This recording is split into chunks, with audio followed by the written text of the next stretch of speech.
What is going on, everybody? It is Monday, November the 22nd. That means it's time for my News Radar.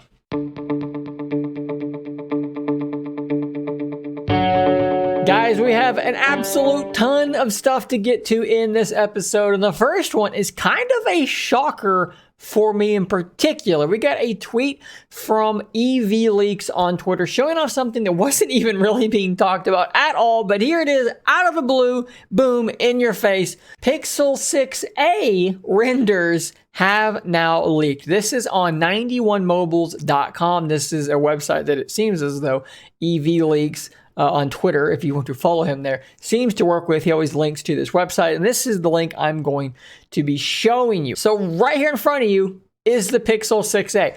And obviously the first thing you're going to notice, it looks a lot like the Pixel 6 and the Pixel 6 Pro with a few small differences. They're definitely adopting this back visor look for their upcoming phones.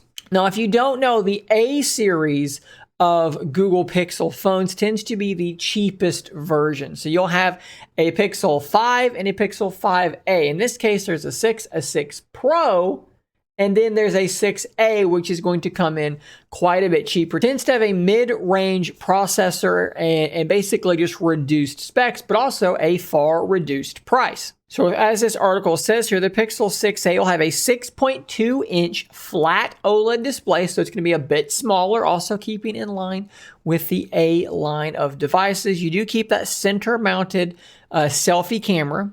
Now, it's super important to point out here, we don't have any speculation about price, but this thing might be really, really cheap because the Pixel 6 was already $599, and a little hot tip here on bestbuy.com, link in the description, $499 right now for an unlocked Pixel 6. So I don't know what price this 6a is going to launch at to be able to not just butt up against the Pixel 6 that already exists. What's this thing going to be, like $399 or something? Now, one thing that's missing is the headphone jack. That's something that's been in these A series devices for quite a while. And as you can see here on the back, there are only two cameras. Now, on the Pixel 6 Pro, there is that third camera on there. On this one, you're looking at just two. So more than likely, you're going to get a standard and an ultra wide or something like that. That's what we had on the Pixel 5a. And they speculate a bit down here about what these cameras are going to be. They said they're not sure, but it could even be the same 50 megapixel sensor that's in the Pixel 6 line.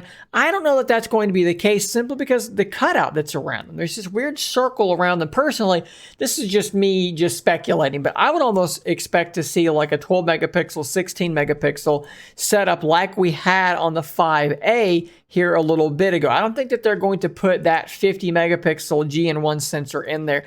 It just doesn't look like that to me. Now, maybe I'm wrong. Maybe this thing is going to be absolutely incredible. But I would say if they did put that in there, it would really undercut why you would ever want to buy the Pixel 6 if the 6a has the same primary sensor. But who knows? Maybe they're crazy enough to do it. Now, we also don't know if this is going to be some kind of mid-range Tensor or a Tensor Lite. Maybe it's a Snapdragon 778G. We just don't know. There's a lot we don't know. 6 gigs of RAM, 8 gigs of RAM, something like that. But again, this is all just speculation. All we really have right now is a look at the phone itself. And that's quite a bit, if I'm being honest. We also have news that the Pixel Fold has been probably delayed indefinitely. Now, some of the early word it was canceled. I don't think it's actually been canceled. I think it's just been pushed back. We have Ross Young here who works for Display Supply Chain, and basically he's talking about how orders for components for the Pixel Fold, which is the often rumored Google Z Fold competitor, how these components, the orders have been canceled. Now, that doesn't mean the device isn't going to be made. It just means it's not going to be made anytime soon. Now, if you remember, we had rumors that this thing, the Fold, was going to launch sometime by the end of the year. So going from launching sometime this year to launching maybe never is quite the radical change from the rumors that had been being reported. Now, Android Central here says Pixel Fold wasn't sent to the grave, isn't actually dead yet. And some of the quotes here indicate it's because the Z Fold line is so good, Google was worried that theirs wouldn't be competitive, which tells me that the price was probably going to be in the same realm as the Z Fold 3, and they just didn't think they were up to snuff. So they said, let's push this thing back and let's look at dropping it sometime later on when we think we can be more competitive. And the rumors now we're looking at, 2023. So give it another year or so, and we may see from this thing again. And it's interesting because, like this article goes on to say, Samsung has such a huge lead when it comes to folding OLED tech with the Z Fold and the Z Flip. And now Google basically saying, yeah, you've pretty much conceded this round at this point. They're saying you've won this round, Samsung. We'll see you in another year and a half. That's just more time for Samsung to continue expanding on that lead. So now let's take a moment and talk about Surface Duo 2. Something that we hadn't had at launch like we all thought we would is the Surface Slim Pen case. If you don't know, this is a case that snaps onto your Surface Duo 2, and it allows the Slim Pen to not only magnetically attach to the Duo 2, but also it allows it to charge wirelessly that way as well. Now, I stumbled onto this post here on Reddit from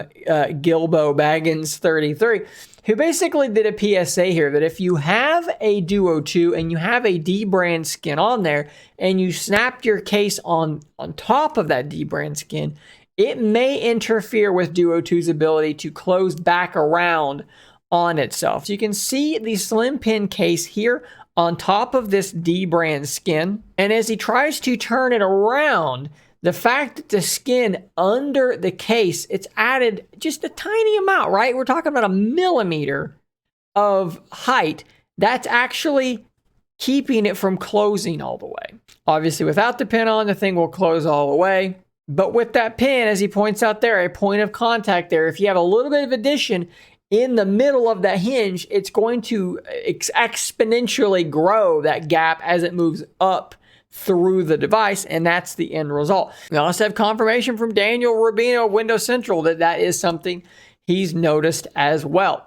So this is more of just a PSA that I wanted to pass around. If you've got a D brand skin on already and you buy the Slim Pen case, maybe just keep in mind you might have to peel that one side off to make full use of that case. All right, so here is the news story you probably all came to hear. The Surface Duo November update has been released, and it is absolutely mind-blowing how bad the updates have been for Surface Duo, because all it is an 84 megabyte security patch. There's nothing in this.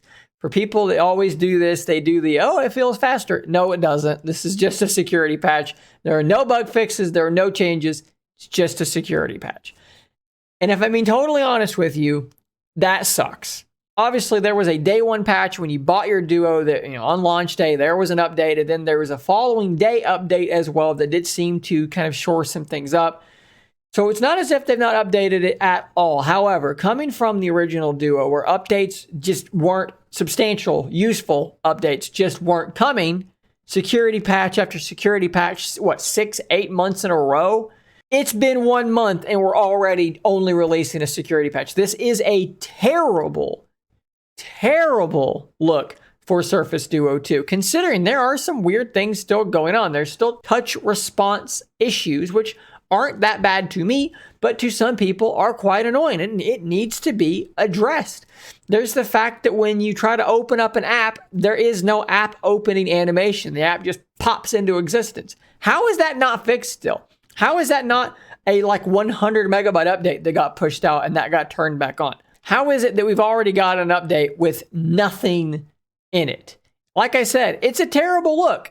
If this was a deal where Duo 1 was supported well for the entire year, maybe there's 2 or 3 through the course of the year, security patch only things, it would have been like, okay, whatever, that's fine. But the fact that we know Duo was supported so poorly, now Duo 2 gets a security patch after 1 month, people are going to be worried, and rightfully so.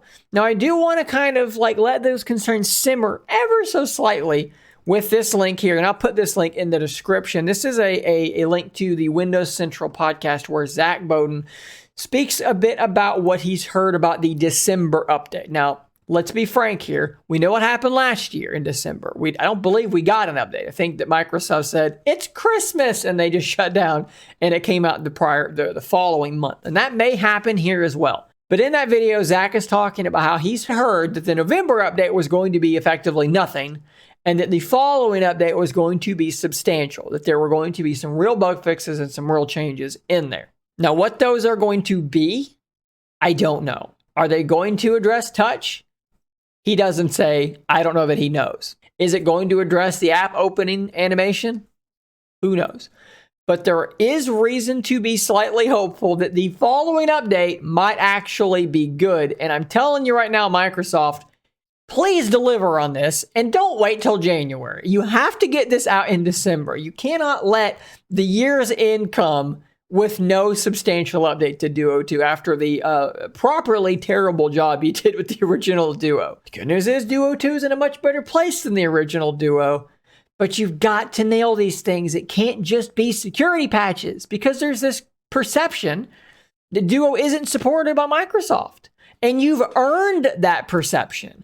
So please start changing the perception by getting stuff out. And the bad news is it's going to be an uphill battle now because the word's already out there. The narrative's already out there. And it's way easier to get a bad narrative started than it is to then overturn a negative or a bad narrative. So you've got your work ahead of you. And people like myself and people that own Duo 2, we can't just let it slide when you push out a security patch when there's a device with substantial bugs, with plenty of small things you could fix, and there's nothing. There's nothing at all in this patch. It's unacceptable. It's a bad look. You got to do better. Please do better next month. And hell, stop making it a monthly thing. Push out small updates and fix things as you go. So guys, that's all the news I have for you today. I will see you back here on Friday for the next News Radar. I hope you do have a great holiday week here in America and other countries that might celebrate any sort of holiday during this week. Obviously here, it is time to eat turkeys and ham and so forth for Thanksgiving. And I hope you guys do all enjoy that. I'll see you back for more content just like this. And until next time, stay nerdy, my friends.